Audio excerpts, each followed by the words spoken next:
Bonjour à toutes et à tous, bienvenue sur la chaîne. Aujourd'hui, j'ai envie de me découvrir les monstres du Kung Fu.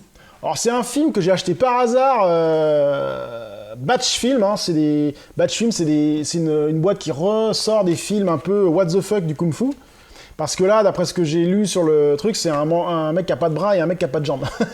Donc qui font du Kung Fu. Donc ça peut être assez marrant. Je sais pas du tout de quoi ça parle. J'avais vu juste avant de l'acheter une petite bande-annonce vite fait. J'avais dit ouais, ça a l'air marrant. Allez hop, on est parti. Et donc on va lire un peu de quoi ça parle. Deux hommes excellent dans l'art du kung-fu. Ils sont trahis par leur maître qui les rend invalides à vie. L'un est privé de ses jambes et l'autre de ses bras. Ils vont alors apprendre à combiner leurs forces afin de se venger de leur maître diabolique. Bon, le scénario, voilà. Deux frères mutilés, une force indestructible, la vengeance à tout prix. Ouais, bah, faut voir ce que ça vaut. Hein. On va voir ça tout de suite, c'est parti. Donc je viens de me finir Les monstres du kung-fu. Ouais, film très moyen, hein. Franchement, n'achetez pas ce film pour deux raisons. La première, l'image, et le deuxième, le son.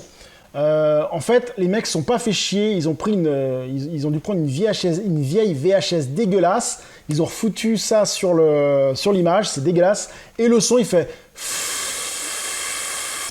pendant 1h30, pendant toute l'heure du film. Il dure 1h20. Ça m'a gonflé. J'ai eu du mal à le finir à cause de ça. Les dialogues, ils parlent et puis en plus, il n'y a pas de version originale, c'est que la version française. Et c'est la version VHS nanar. Je vais te battre, ouais, tu vas me battre, on va se battre. Enfin, c'est une catastrophe. C'est la seule raison du fait que n'achetez pas ce film. Après, le film aussi n'est pas extraordinaire, il est très moyen.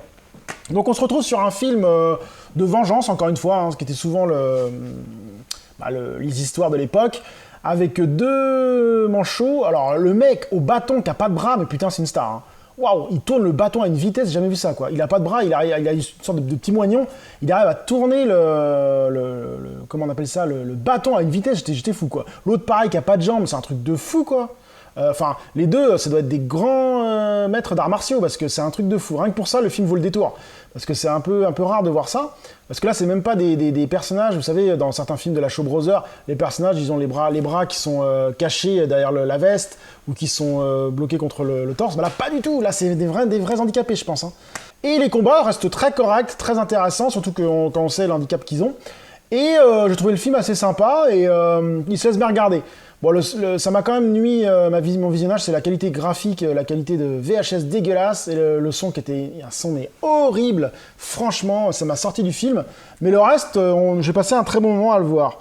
Donc, bien sûr, s'il existait une version plus récente, mieux faite, de niveau image et son, de ce film-là, ça pourrait être un film intéressant à voir. Bon, après, c'est pas un film... Si vous comparez ça à de la Shaw Brothers, elle est là, et le film, il est tout en bas. Hein.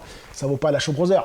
Mais ça se regarde pas mal, avec des combats très corrects, qui valent le détour. Bon, après, voilà, quoi, la qualité, entendre ça pendant tout le film, non, c'est pas faisable pour moi.